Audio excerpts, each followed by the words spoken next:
back to Fold in the Cheese. It's your boy KTrull on the mic today. I am blending into my background, as I was just mentioning to Ethan. I am the same color as the walls. I am a floating head. And I am joined today by Steve Young himself from the hit game show Survivor.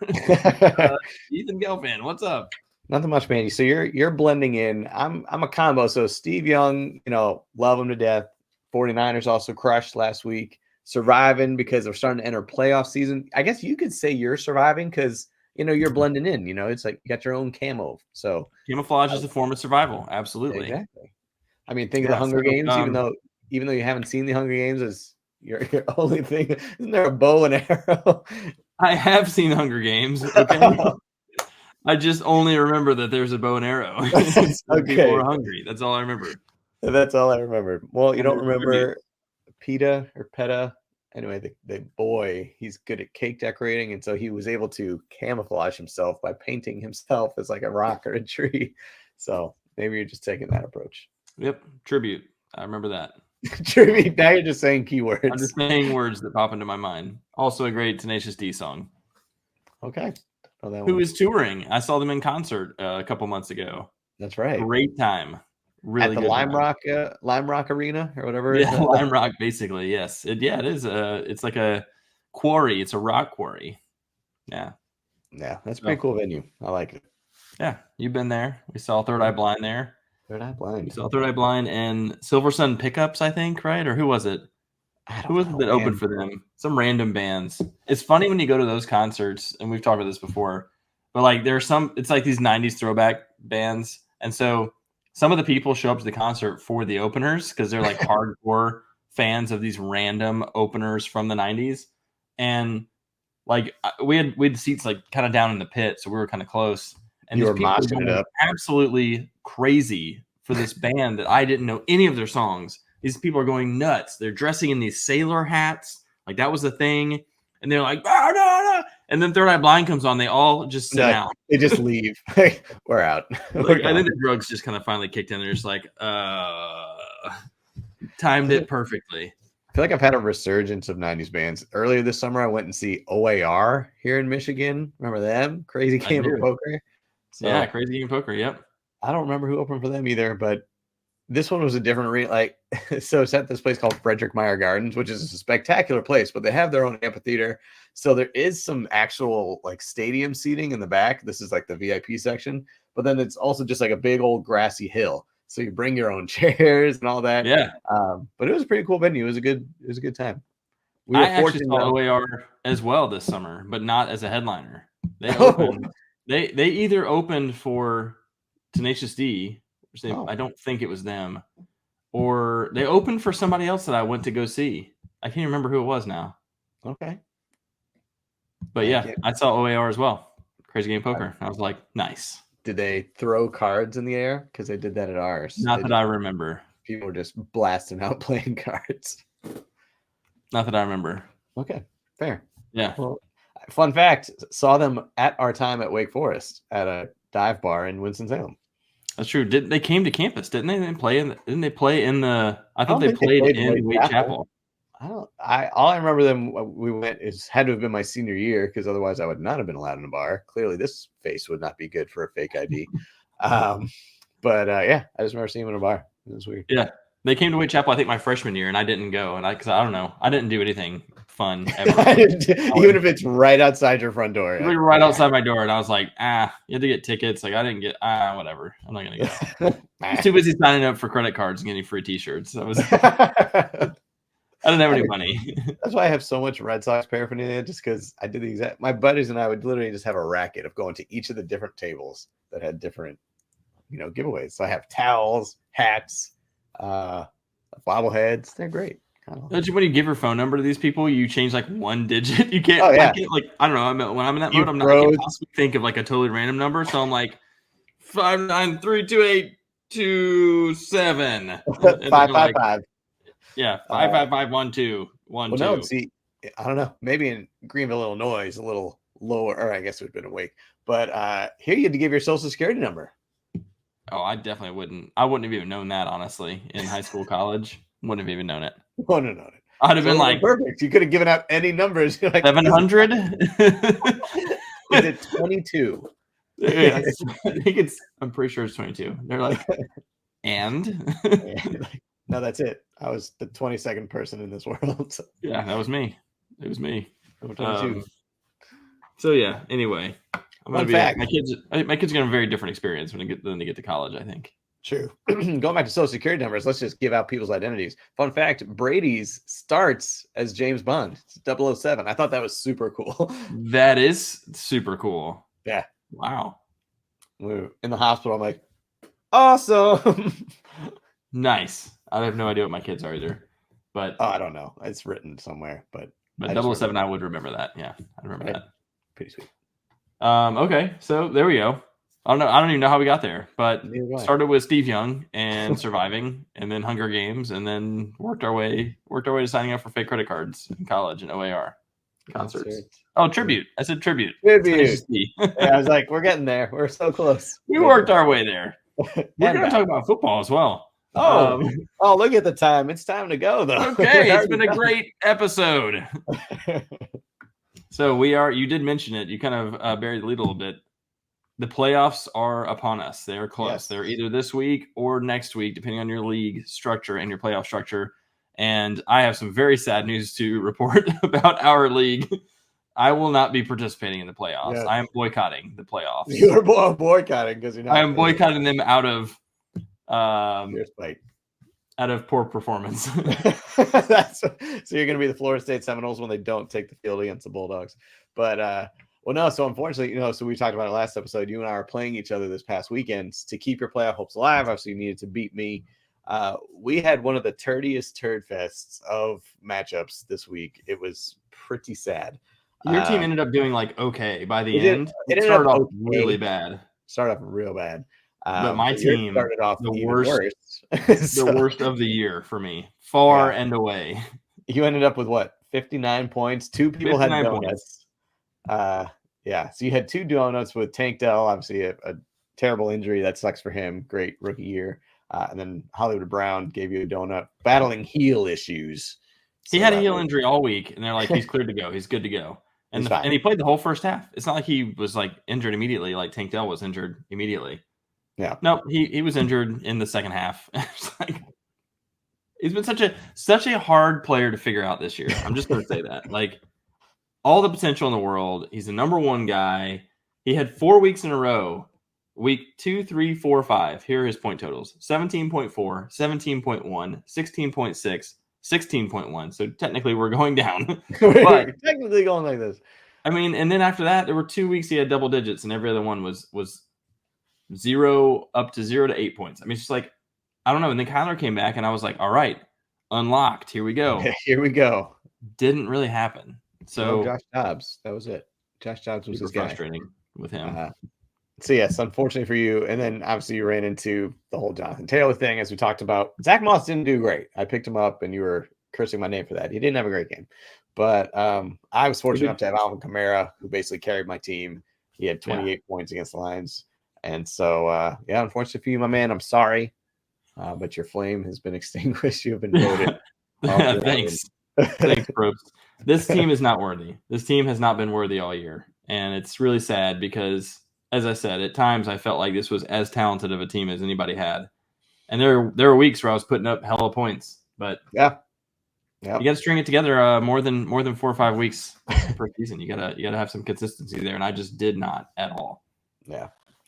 So, as you said you're boycotting. So does that mean this league you're not even going to pay attention? You're done. You're moving on to whatever league you're still alive in, or we check back in just to see what's going on? What are your thoughts on this? Listen, I am the commissioner. I do have an obligation to at least pay attention, but I will pay very little attention. I'll just say that. I will be on the lookout for shenanigans. I will be on the lookout for what I usually do is I lock teams out that are not in the playoffs from making transactions and getting on waivers and screwing things up for the teams that are still alive. So I'll do some of that. But otherwise, unless someone yells at me and it's like, hey, this happened, I don't care. I don't care. It sucks because we've talked about this is a really cool season. We got a new belt to honor one of our members who passed away this year.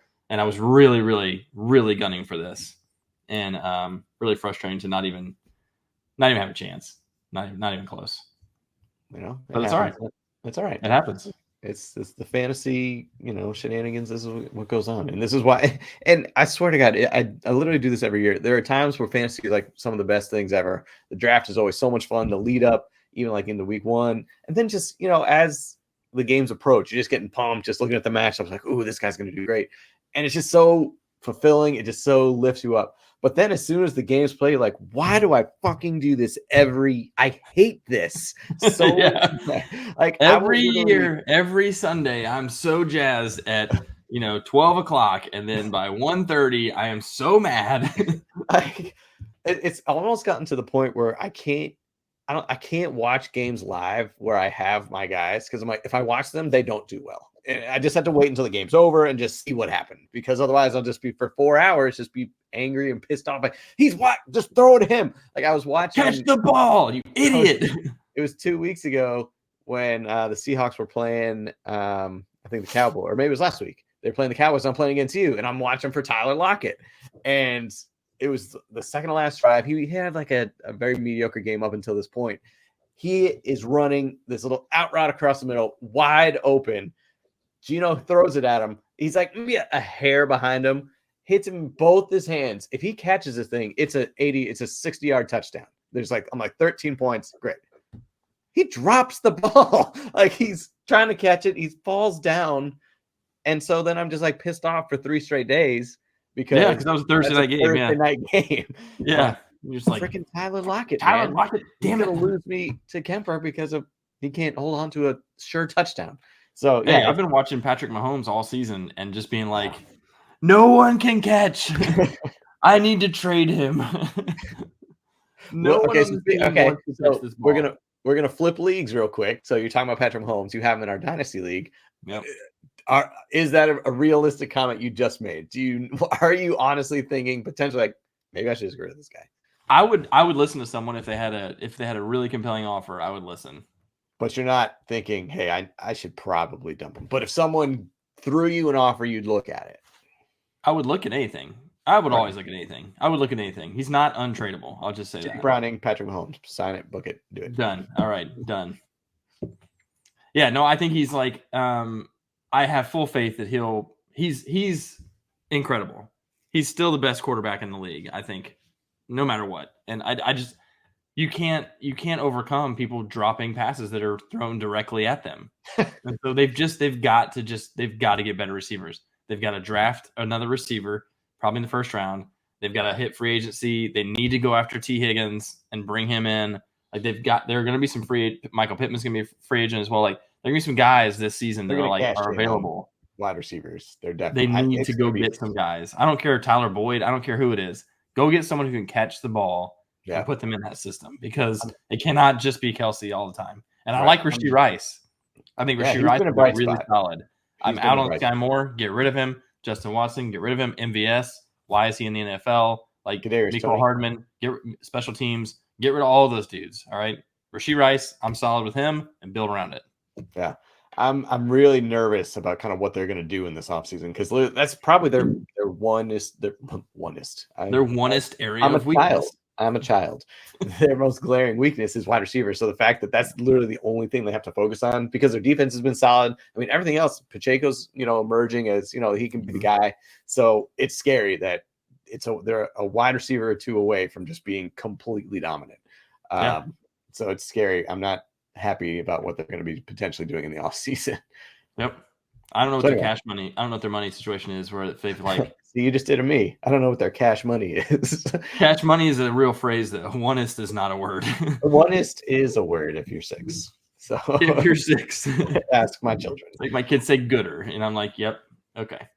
I don't know what their cash situation is, so I don't know if they've got money in the cap to, like, they did give Mahomes like $900 billion or something. So they also gave him partial ownership in the Royals. So that was the Royals. I mean, if that's like part of like them not having to pay cash to him, then maybe there's money for you.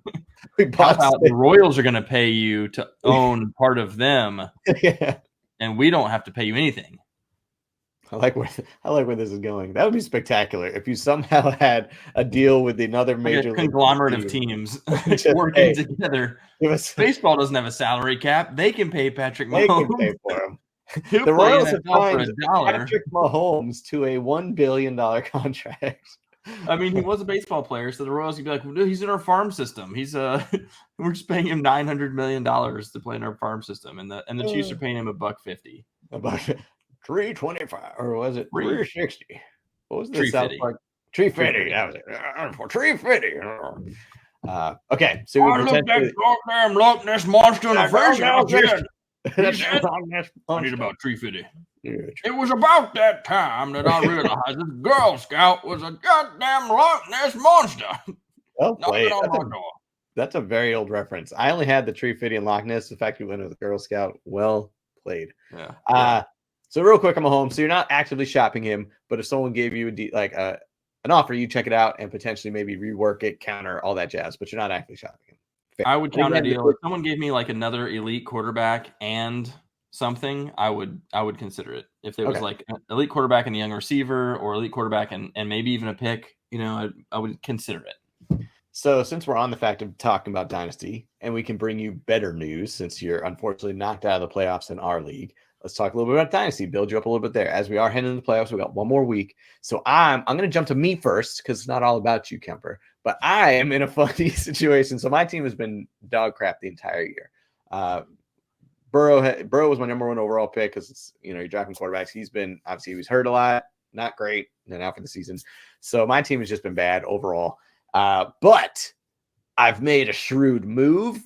I traded for Brock Purdy, and now my team had the highest score this past week. Your team absolutely murdered this week. Murdered. I'm on a 2-game heater, and I am in position to potentially lose the number one overall pick next season because of this hot streak. I'm currently sitting in last, 1 game behind 9th place, but I have almost caught up to him in points because of these last couple of weeks. So I've had Jake Browning go off for 30, Brock Purdy go off for 30, Deebo Samuel had a bajillion.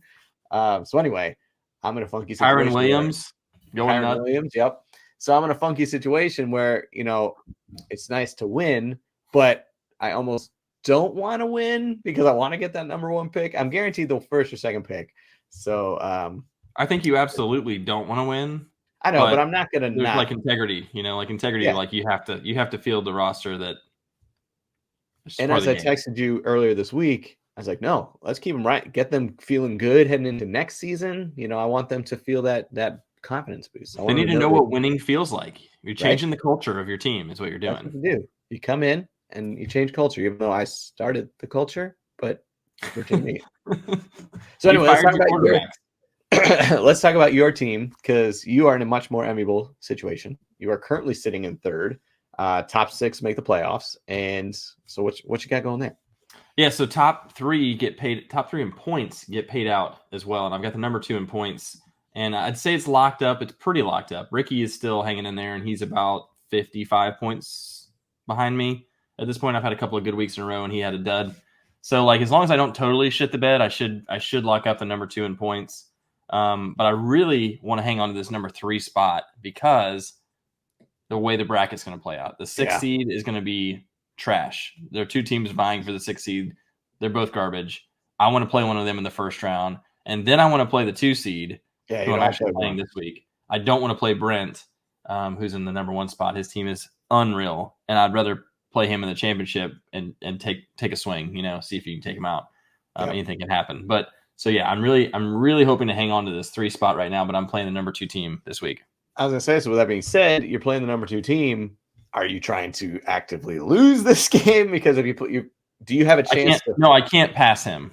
Okay. And if I could, I would rather have the 2 than the 3, honestly. At least I'd have a bye and then the same schedule I was just talking about. Yeah. But yeah, no, I'm not trying to lose at all. I'm desperately trying to win. You need points. Yeah, that too. But I do need points. At the same time, I'm not opposed to trying to meddle in some other games to try and set the situation up the way that I want it either. So I'm not opposed to trade to help someone else right now for them to make it into the playoffs and one person to get bumped. I've got a first round pick that is either going to be the 4th or 5th because I traded for it. And so I want a certain guy to lose because I want his pick to be higher. And so Well, like I there's some technically stuff want I'm thinking about, nothing against you, but I technically want you to lose since I have your first round pick. That's true. So I'd love for you to tumble, but I will not root for that because I I do would want only you. fall one spot, but True. either way, I want you to succeed, my man. So keep it up. Probably because you don't want me on suicide watch for having to lose this league and the other league, and True. it's not Very good. fair. Good. So in my neighborhood league, we are just this week we're starting the playoffs, so it's 1 week shorter than in your my league. So talking about heading into there, I had to make a waiver claim because Ramondre Stevenson was one of my starting running backs, and obviously he now has a high ankle sprain. I had to pick up Chunky McChunkerson, Ezekiel Elliott. So, and now he is thrust into my starting lineup. So, which is super great. So I will tell you, and this is a good segue. Playoffs get weird every year. And so there's a couple of key points I think we want to tell people about today for the rest of this episode about the strategy for playoffs. Number one, what you just said, I think is indicative of probably want to have your handcuffs for your star players if there's a definitive handcuff and if you know that person could and would be successful in the same system. So if an injury happens, you're not scrambling to try and replace your guy. You've got your team locked down. That's important. If you've got the right guys, Right. Number two, you need to start thinking ahead of the matchups that are coming up in the playoffs. And I'm not saying you're going to get too cute because I've definitely had a history of getting way too cute and not starting my stars. And it has boned me. I'm on Ra. Amon-Ra has boned me in the past, and I will never forgive myself for that. But it was also Ezekiel Elliott boned in the past, so now I'm picking this guy. True. That's true. I've been boned by everybody, honestly. I am a fantasy whore. So I think you got to look at the matchups, and maybe you're playing a week out. Like that's something that most people don't really do is like, who am I picking up this week that I'm not going to play this week, but has a great setup next week? Or for instance, these week 14 buys, this is complete garbage, but there's two teams on a bye this week, right? And so you're kind of like, all right, if you thought last week, who should I be picking up that I'm going to need to start next week? That would have been smart. Right. You would have had someone to at least cover your bye week. So, well, I did this by accident, the inverse. So I told you last week in my neighborhood league, my strategy was to pick up quarterbacks to block Jason from being able to pick up a quarterback. Yep. So I ended up starting Sam Howell, who got me 20 points. And, this is the league where I had Joe Burrow. Obviously, he's gone. So I'm stuck with backup quarterbacks now. So Sam Howell's on a bye. And I was honestly thinking about continuing to start him. So now I got to go. I also had Matt Stafford. So Stafford's now my starter. But you're right. This week 14 bye is actually kind of biting me in the butt here. Again, my team is struggling with injuries and so it's not my strongest lineup. Some stars will emerge in the playoffs that you're not thinking about for sure. Someone's going to win this thing with a guy that you're like, dang it, I can't believe I played all season long. This guy was on waivers, free agency every week. Someone picked him up and they ended up getting a starting spot and they blew it out.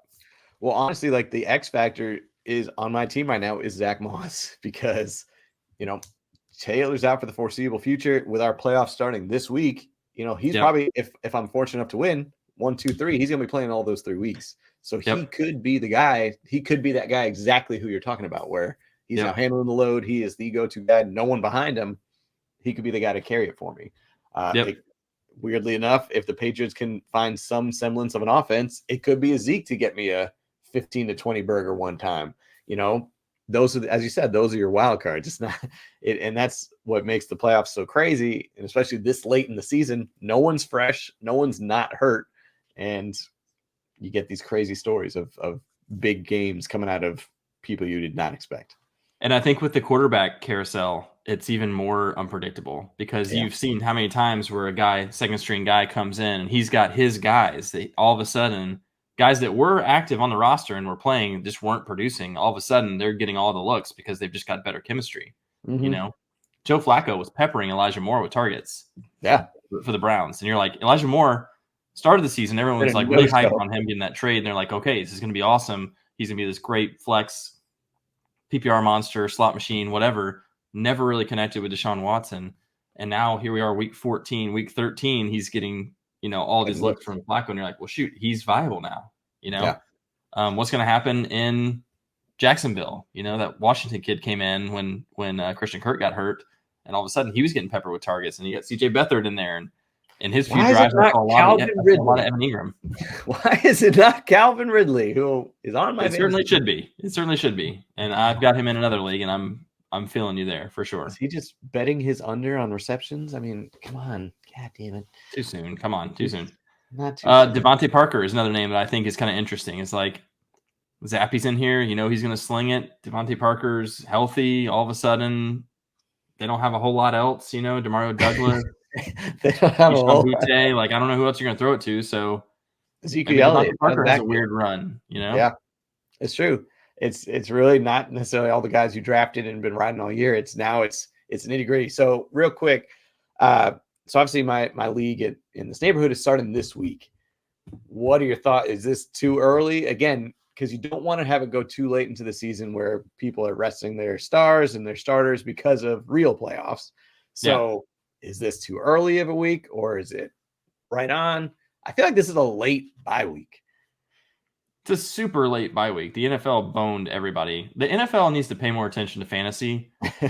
I know it sounds like not because they need to care about fake football, but because fantasy drives so much revenue and viewership to the NFL. Like they've really, truthfully, like they are with Vegas and betting, they really need to pay attention to fantasy and make sure that like the bye weeks are more evenly distributed throughout the season. Anyway, there are a couple bye weeks that had like 6 or 8 teams on there, and you're like, why did you do this? And then this other week had none. Yeah. Why do you have one in week 14? Like it's so stupid. They need to figure that out. They do. But what are you talking about resting players? Like, what do you mean? Like the real NFL? No one's doing that. The real NFL, not like fantasy. Like, I'm going to sit Josh Allen this week. No. I mean, like the real NFL's not. They're not. No one's resting this early. I'm talking about like so it doesn't. That's why we're not playing week 18. Yeah, don't play week 18. Yeah, I agree. Right. Don't play week 18 in your playoffs. No league should do that. Right. So I'm just wondering if this week was too early of a start, or if it was just weird because the NFL, as you said, screwed it up. And the fact that if your playoffs are starting too early. So the question I have is it a 2-week playoff or 1 week? It is a 3-week playoff. Well, I meant like your matchups are 1 week each, right? Oh, yes. So then, I think you started a week too early. You're the commissioner, right? You screwed it up. I did. I screwed it up. Should have done 15, 16, I added 2 teams this year, but I guess this is when they always did it. But I should have bumped it. Well, it was just last year they changed the schedule to 17 games, right? So that's when you had to shift. We've always been like week 14 starts playoffs. I'm going to blame Paul Tagliabue, my predecessor, so that's why I'm going to blame him. Nope, you screwed it up. And in fact, what's funny is you screwed yourself because you have Sam Howell and you don't have a quarterback. So it's fair. You can call no collusion. So it's all good. It is fair. It is fair. So Matt Stafford against Baltimore. It's gonna be rough. That's not a great start. Or I could play Josh Dobbs, who may not play. We don't even know if he's gonna start. Exactly. I'm pulling for Jaron Hall because I want to see what he can do. This is the other thing about Dynasty. I'm watching like college tape and highlight films. I'm like, let me watch Jaron Hall. He was BYU's quarterback, and he had Puka Nacua on his team. But Puka was really good, but like most of the highlight throws are not to Puka, weirdly. I don't know what happened, but he's throwing other guys. But the dude looked really good in college, as most NFL players do. As they should. I'd love to see him. They say he doesn't have quite the arm strength, but otherwise he's very accurate. He can't throw it more than 30 yards, but other than that, you know what I mean? Like the tight windows in the NFL, because of the speed, the windows get so much smaller, and like you've got to be able to throw an absolute laser to get it in there. And like, some guys can do that, some guys can't. Okay, quick, before we go, give me a name that is, as you talked about earlier in this episode, give me a name who is going to be a surprising playoff run star. I gave you like 3 names. Well, give me the one. The one. Well,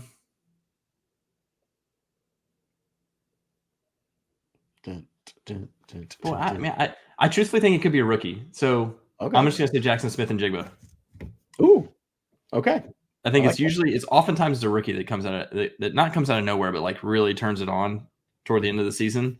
Well, speaking of that Thursday night game where I was cursing Tyler Lockett, they were really focusing on JSN. So it was kind of, sign of things to come. I mean, he is the future. Unfortunately, I think for Tyler, he's going to be the third man out, I think, next season because DK, how do you not throw it to that DK ain't going anywhere, yeah. No. So, Yeah. okay. JSN. Yeah, I'm going to stick with Zach Moss. I think he could be that guy, especially with the Colts team that seems to be firing on all cylinders right now. So, I'll tell you what I'm actually curious about is Roschon Johnson. I'm kind of thinking that they're going to make the switch and he's going to get – I'm kind of thinking coming out of the bye that he's going to get the start and we'll see what he can do. And he's looked okay, not great yet, but if they get good matchups and if he gets going, I'm really curious to see what he can do. Okay, Roschon Johnson on the Bears taking over for Khalil Herbert. I like it.